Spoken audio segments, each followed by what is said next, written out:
Kalau yang kita ucapkan seperti biasa, kalau ucapan kita, vibrasi diri kita aja kurang bagus, ya apalagi yang diucapkan minta-minta itu vibrasinya kekurangan, itu agak susah gitu. Jadi kalau lagu itu mempunyai alunan, nada, di mana ada nada di situ ada perasaan. Gitu. Kalau nyanyi dengan nada, kayaknya masuk banget ya. Nah, jadi itu yang dipakai karena doamu adalah rasamu. Ingin meliris semua emosi yang tersimpan di daerah sini, cakra jantung, keluarkan makanya kalau kita lelah, kita kan gitu kan. Nah, makanya ketuk aja sini.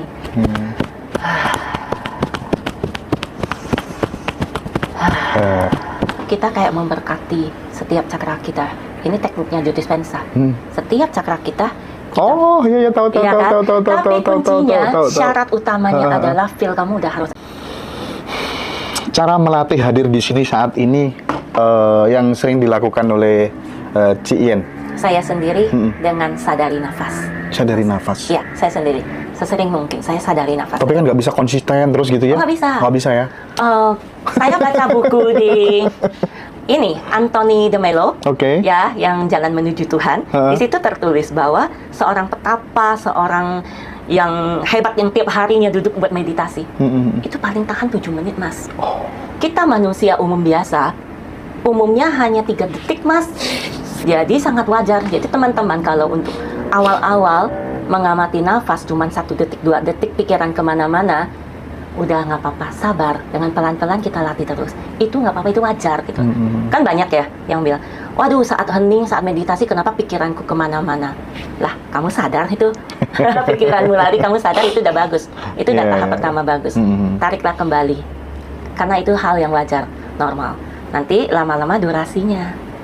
Nah, itu pikiran yang satu, kepikiran yang lain, ya nggak apa-apa buat tayangan. Nah, tapi jangan sibuk untuk misalnya pikiran 1A, pikiran B, C, D, padat-padat, kapan kamu ambil jeda. Jadi kalau pikiran A, kalau kamu sampai kamu sadar bahwa ini nih pikiranku kemana-mana, cepat tarik lagi nafas. Saat kamu sadari nafas kamu ini adalah saatnya kamu membuat jeda.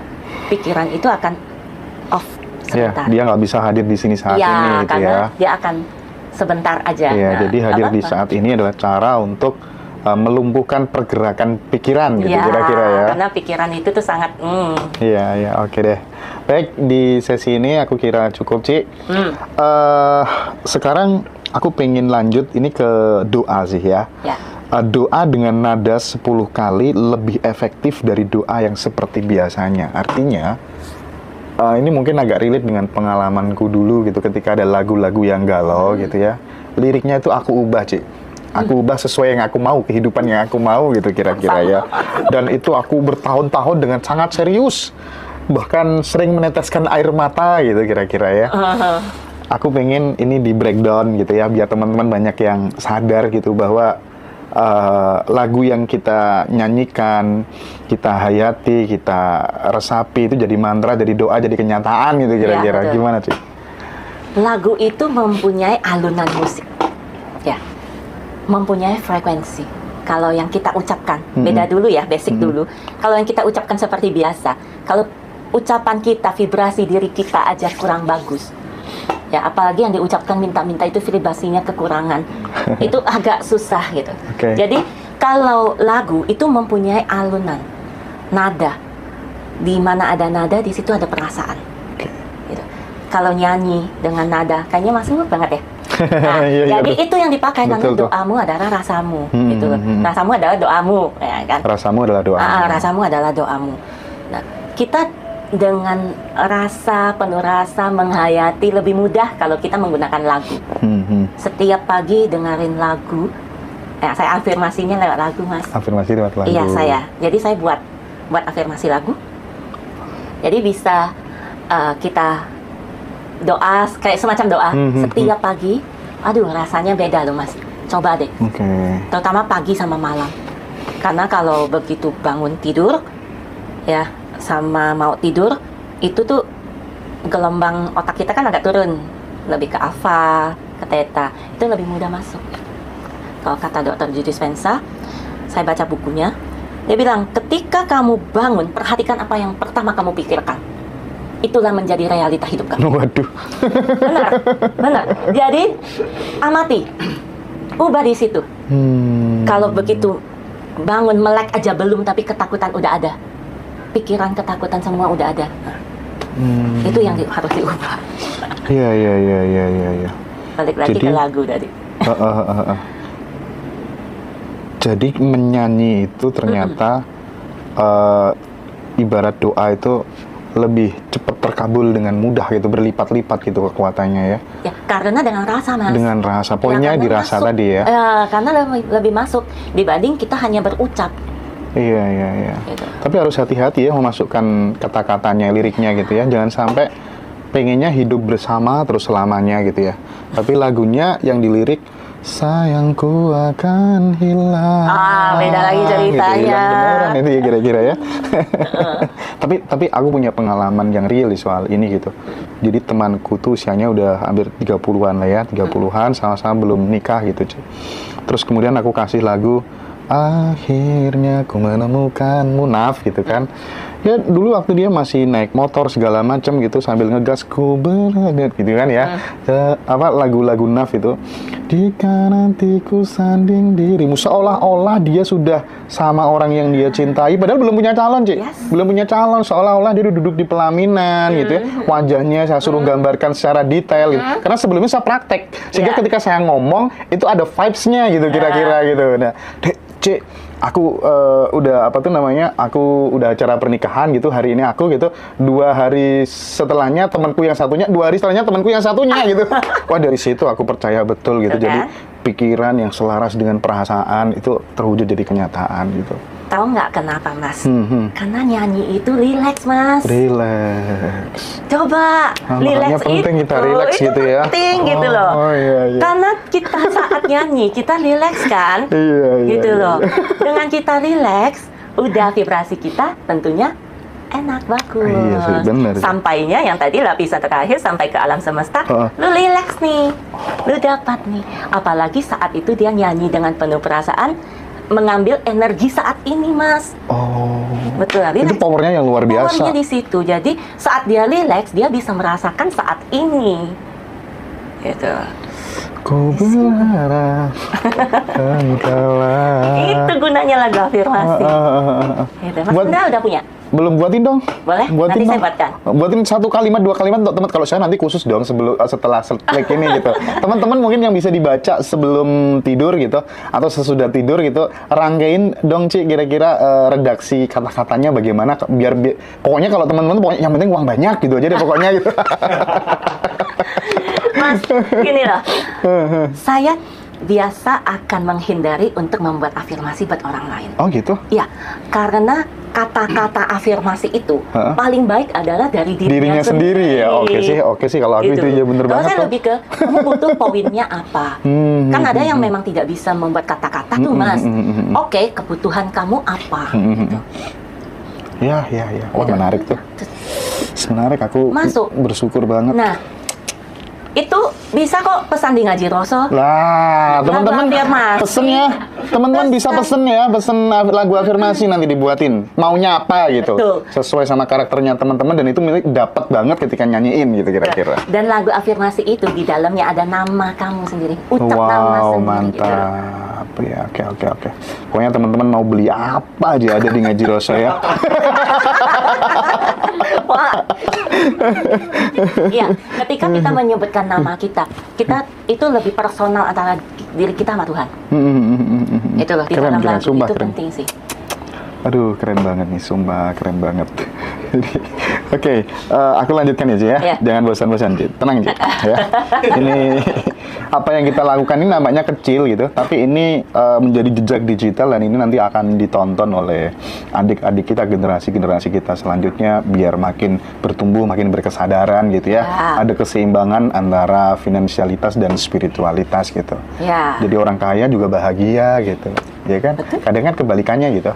Ada yang udah udah kaya raya tapi nggak bahagia, itu banyak juga yang seperti kesehatannya itu. Kenapa? Bocor. Betul.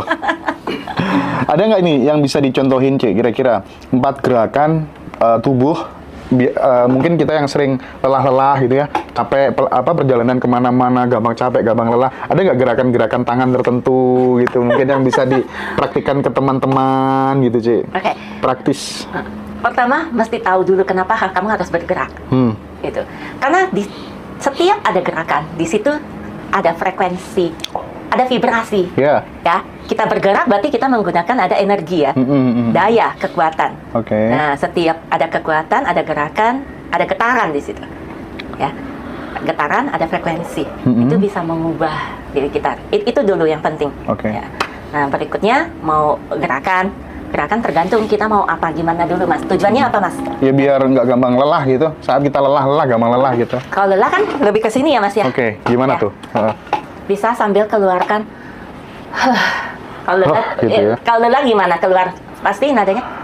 Iya. Ini saya ngambil metodenya Liu Zhijie, ada yang metode kedokteran dari Tiongkok kuno. Nah, kalau ingin meliris semua emosi yang tersimpan di daerah sini, cakra jantung, keluarkan Makanya kalau kita lelah, kita kan gitu kan. Nah, makanya cetuk aja sini.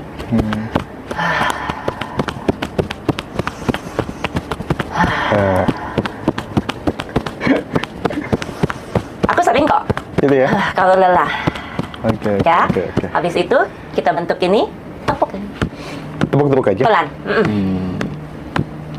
Gitu, pelan-pelan. Kamu akan merasakan lebih semangat, relax, tapi semangat gitu. Energinya akan lebih terkumpul lagi. Bagi teman-teman yang sering lelah gitu ya, bisa dicoba. Kalau melepas energi negatif di dalam tubuh, Cik, ada nggak mungkin apa tuh kira-kira yang bisa di-share ke teman-teman? Kita harus mengenal energi itu berhubungan dengan organ mana dulu. Ya, kalau misalnya kita terlalu banyak kekhawatiran, ketakutan, kekhawatiran deh, kan itu tersimpan di lambung, ya. Nah, bisa tuh dengan gini, kita keluarin pelan-pelan. Mau mengambil nada suara ya, karena yang aku baca bukunya Liu Zhijie itu adalah kita menghealing 6 emosi. Melalui 6 organ tubuh kita, gitu loh. Jadi dengan suara, mereka tuh dengan suara, organ ini akan mengeluarkan suara yang akan meliris, gelombangnya dapat gitu loh. Ya, jadi kalau untuk yang di lambung, kalau tadi kan untuk lelah, gitu ya. Bukan ya. Gitu ya. Kalau ini jadi sambil ditepuk, Kalau takut di sini organ ginjal. Ya, jadi bisa dengan dielus, kayak ditiup. Oke. Kalau sedih di paru-paru Mas. Sedih di paru-paru. Ya, jadi di sini. Kita bisa. Ilmu baru nih teman-teman. ilmu baru. Ya, jadi kita bisa sambil ketuk-ketuk di sini, terus tepuk-tepuk.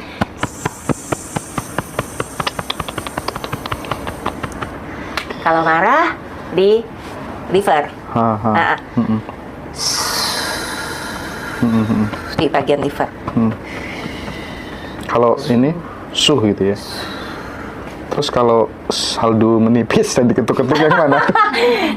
Kayaknya dompetnya Mas ini atau kan? Cuan. Nadanya cuan gitu. Cuan gitu ya. Oke. Ada nggak gerakan sederhana untuk mengaktifkan, membantu mengoptimalkan cakra kita gitu kira-kira? Biar katanya, ini harus dibangkitkan cakranya gitu. Ini harus diaktifin cakranya gitu. Ada nggak sih kira-kira? Ya, metode yang saya belajar untuk melepaskan semua energi di cakra itu sangat banyak Mas, masing-masing. Pada poinnya adalah kita niatkan dulu, lalu kita fokus pada semua cakra kita dari atas ya sampai bawah. Lagi-lagi atensi ya. Ya, atensi ya. Habis itu kita kayak memberkati setiap cakra kita. Ini tekniknya Joe Dispenza. Setiap cakra kita tahu. Tapi kuncinya, syarat utamanya adalah feel kamu udah harus enak. Feel-nya harus enak dulu ya. Kalau tidak enak, yang terpancar malah nanti vibrasinya yang gitu. Kita berkati setiap Dan yang kedua yang sering saya pakai itu hembusan nafas yang aku bilang, perhatikan nafas. Itu metode dari Neijing Tu namanya, pernah dengar Mas? Belum. Biasa disebut juga dengan kosmik gitu. Mikrokosmik. Ya? Pernah dengar kan mikrokosmik? Saya rasa sih kurang lebih sama itu. Itu yang dipakai sama Eyang Titipuspa. Itu buat untuk energi kita mengalir dengan lancar gitu. Tapi saya gabungkan dengan metodenya Brian, Mas. Metodenya Brian ada tambahan, yaitu kita atensikan dari bawah ke atas. Kalau yang Neijing itu kan hanya hembusan sampai sini, Mas. Ya. Tapi kalau yang Brian itu dari belakang kayak ada pipa gitu ke atas ngalir. Jadi kayak kincir angin jadinya, Mas. Energi kita kayak kincir angin sampai di sini sejengkal, nanti hembus lagi. Lidah ke atas, duduk rileks. Ya. Lidah ke atas. Lidah ke langit-langit, sorry. Ke langit-langit, nempel aja, asal nempel aja. Fungsinya buat apa tuh? Untuk mengalirkan energi. Jadi energi kita jadi lancar. Pantes ya dulu kalau waktu masih ngaji di torikotan gitu, ketika disuruh wirid dikir itu, lidahnya disuruh naikin ke atas ke langit-langit gitu. Iya, itu sebenarnya kembali ke basic diri kita sih, Mas. Bayi itu tuh lidahnya sering ke langit-langit. Karena waktu di janin aja lidahnya kan ke langit-langit dia. Gitu. Kembali ke basic.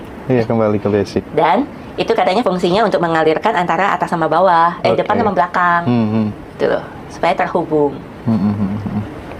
Nah, kalau misalnya ini membuat perisai diri melalui visualisasi gitu kan, pernah bicara soal itu kayaknya. Iya. Itu gimana tuh metodenya ya? Saya sekarang lebih banyak menggunakan metode misalnya gini. Saya udah tahu nih aura saya kurang lebih segini gitu. Tadi 7 lapisan. Saya membuat perisai itu setelah lapisan terakhir itu, Mas. Ya, niat doakan itu penting. Itu doanya. Perisai aura saya ya dapat melindungi saya dari semua energi negatif ya yang dari luar gitu loh. Perisai aura saya hanya dapat ditembus dari dalam oleh energi negatif dan emosi negatif yang dari dalam ya. Dan perisai aura saya hanya dapat ditembus dari luar oleh energi positif. Gitu. Itu kalau kita udah konsisten stay di being masih butuh itu nggak kira-kira? Saya sih enggak. Kalau memang itu ya, tapi kalau memang karena fasenya orang beda-beda gitu ya. Kalau saya tahu saya hari ini mau ketemu siapa yang menurut saya itu saya buat, Mas. Dan ingat, saya setiap kali kalau membuat perisai aura, saya akan menyebut perisai aura ini hanya berlaku dan bekerja selama 1 hari ini aja. Gitu. Iya, saya nggak buat selamanya, Mas. Gitu. Iya. Hanya untuk berlaku 1 atau cuman untuk 5 jam atau 3 jam. Cuman mungkin gitu ya, masa iya sih semudah dan sesimpel itu gitu? Karena kan teman-teman kan suka yang rumit-rumit gitu kira-kira ya. Tapi itu kan butuh keselarasan juga yang luar biasa gitu kan ya. Antara kemudian pikiran, perasaan dan kesadaran itu tadi, ya kan, Ci? Ucap dengan kesadaran pasti terjadi. Ucap dengan kesadaran, nah itu kuncinya tuh. Iya, betul. Ucap dengan kesadaran. Pasti terjadi.